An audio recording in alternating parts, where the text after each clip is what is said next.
Bismillahirrahmanirrahim. Assalamualaikum warahmatullahi wabarakatuh. Alhamdulillah. Alhamdulillahirabbil alamin. Wassalatu wassalamu asrofil anbiya wal mursalin Sayyidina Muhammadin wa ala alihi wa sahbihi ajma'in. Rabbi israh li sadri wa yassir li amri wahlul 'uqdatam min lisani yafqahu qawli. Halo teman-teman sekalian, sahabat yang mulia, apa kabar? Alhamdulillah. Kita berjumpa lagi di dunia maya dalam keadaan sehat walafiat. Dan oleh karena itu mari kita terus bersyukur kepada Allah Subhanahu wa taala atas segala limpahan karunia yang diberikan kepada kita yang begitu banyak dan mustahil kita bisa menghitungnya. Di antaranya adalah karunia kesehatan, karunia kesempatan, karunia umur panjang yang barokah, dan tentu karunia yang paling agung adalah karunia iman dan Islam. Karena dengan keduanya itulah kita akan selamat fit dunia wal akhirah. Salawat serta salam semoga senantiasa dilimpahkan kepada uswatun hasanah kita, baginda Rasulullah Muhammad sallallahu alaihi wasallam beserta keluarganya, para sahabatnya dan semua pengikutnya, termasuk kita yang mengharapkan syafaat beliau kelak di yaumil qiyamah. Teman-teman sekalian, hari ini tanggal 20 Maret 2024 yang menurut jadwal atau agendanya adalah pengumuman hasil Pilpres 2024. Saya belum mengikuti dan relatif tidak mengikuti perkembangan, tetapi kalau dinamika di lapangan dalam arti gejolak-gejolak yang terjadi ya akibat manajemen maupun pengelolaan dari panitia pemilu dalam hal ini KPU yang sudah dikooptasi oleh yang berkuasa menyebabkan gejolak di masyarakat ya, demo-demo hari-hari ini terus terjadi ya. Yang jelas yang kita harapkan semoga koalisi perubahan ya akan memperoleh hasil yang menggembirakan sesuai harapan rakyat untuk berubah, untuk perubahan negeri ini. Dan semoga kubu kecurangan ya yang sudah melakukan manuver-manuver ya dengan segala modus kecurangannya ya akan tenggelam ya. Karena negeri ini yang dibutuhkan adalah perubahan, bukan oleh kelompok-kelompok yang penuh culas kecurangan yang selalu mereka jadikan sebagai senjata untuk mempertahankan kekuasaan. Nah, teman-teman sekalian, selain itu, hari ini kita juga alhamdulillah tepat hari ke-10 melaksanakan ibadah saum di bulan suci Ramadan ini. Dan artinya bahwa fase pertama yaitu 10 hari pertama di mana Allah melimpahkan rahmatnya kepada kita, maka akan masuk ke fase kedua yaitu fase maghfirah ya, fase ampunan ya. Jadi kalau di fase pertama Allah menumpahkan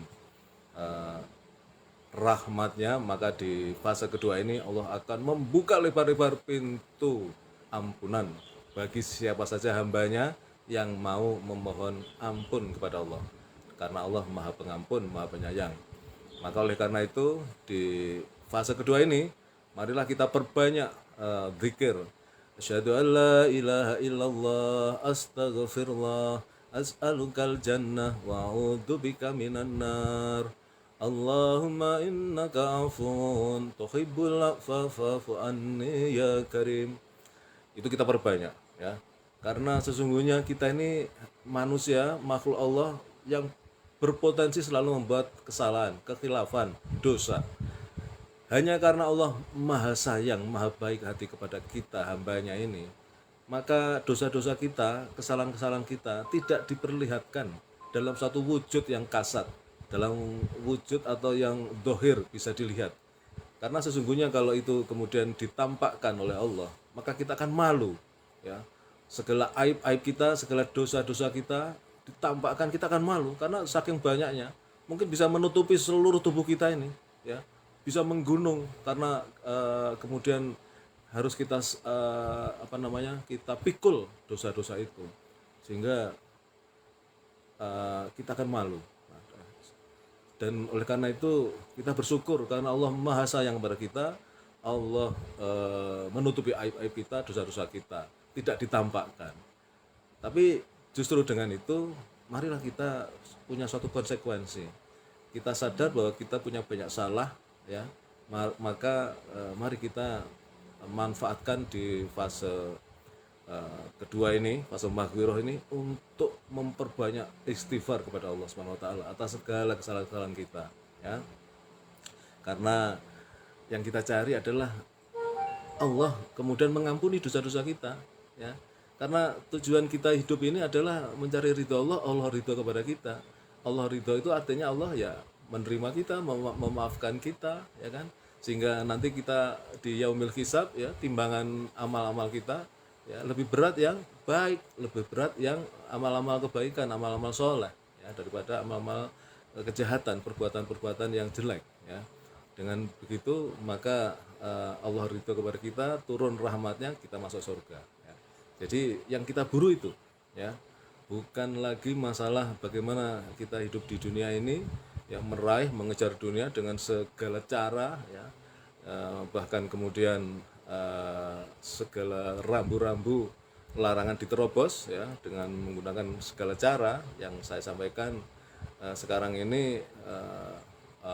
Ajaran dari dalam tanda petik nabi, ini bukan nabi, ini hanya istilah saja, Niccolo Machiavelli, ya. Karena umatnya banyak ini, pengikutnya banyak, ya, yang mengajarkan tentang bahwa untuk mencapai tujuan dihalalkan segala cara. Itu ajaran Niccolo Machiavelli yang dikenal dengan istilah Machiavellisme, yang hari-hari ini ditunjukkan oleh kubu kecurangan. Mereka untuk mempertahankan kekuasaan, memperpanjang kekuasaan dengan segala cara, ya kan, dengan pion-pionnya, dengan boneka-bonekanya, ya, kemudian memaksakan kehendak untuk tampil sebagai pemenang. Hari ini harus kita lawan, ya. Jadi kalau misalnya panitia pemilu memaksakan kubu kecurangan yang mengklaim sudah menang 58% itu hasil dari otak-atik angka, ya, maka revolusi rakyat harus terjadi dengan people power, ya, mudah-mudahan. Dan oleh karena itu kita berharap negara kita ini tetap dijaga oleh Allah sehingga tidak terjadi hal-hal yang tidak diinginkan. Tapi kalau terjadi sesuatu yang tidak dikehendaki karena keadaan, karena situasi, ya apa boleh buat, ya.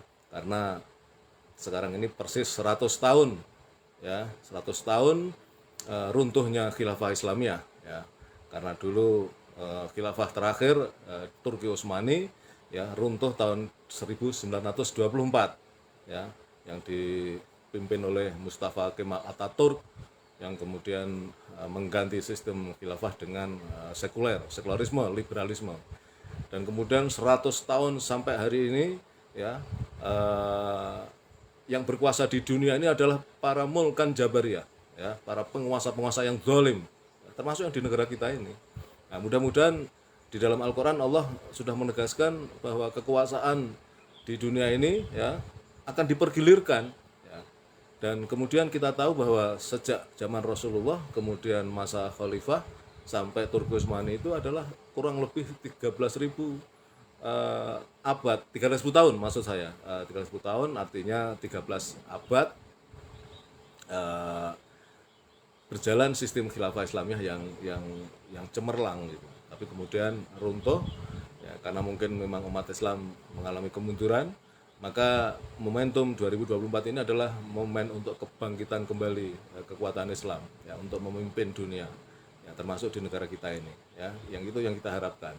Jadi dengan fase maghfirah ini penuh ampunan, Allah mengampuni hamba-hambanya, umat Islam bersatu, ya. Masjid-masjid khususnya pada waktu subuh itu jamaahnya sama dengan pada saat sholat Jumat, maka musuh-musuh Islam akan gentar, musuh-musuh Islam akan takut kepada umat Islam. Sekarang kita masih seperti buih di laut, ya, dihempas oleh ombak, ambyar habis, ya, kemudian hanya dimanfaatkan saja, ya, diiming-imingi dengan segala macam iming-iming, ya. Tetapi kemudian setelah mereka berkuasa, kita ditinggalkan, bahkan kita dizalimi, kita ditindas.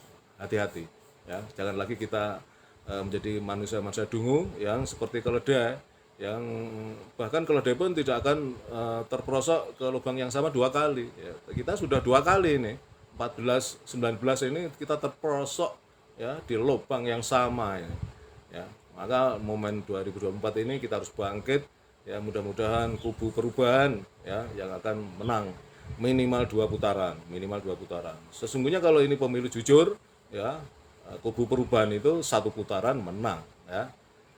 Demikian teman-teman, terima kasih.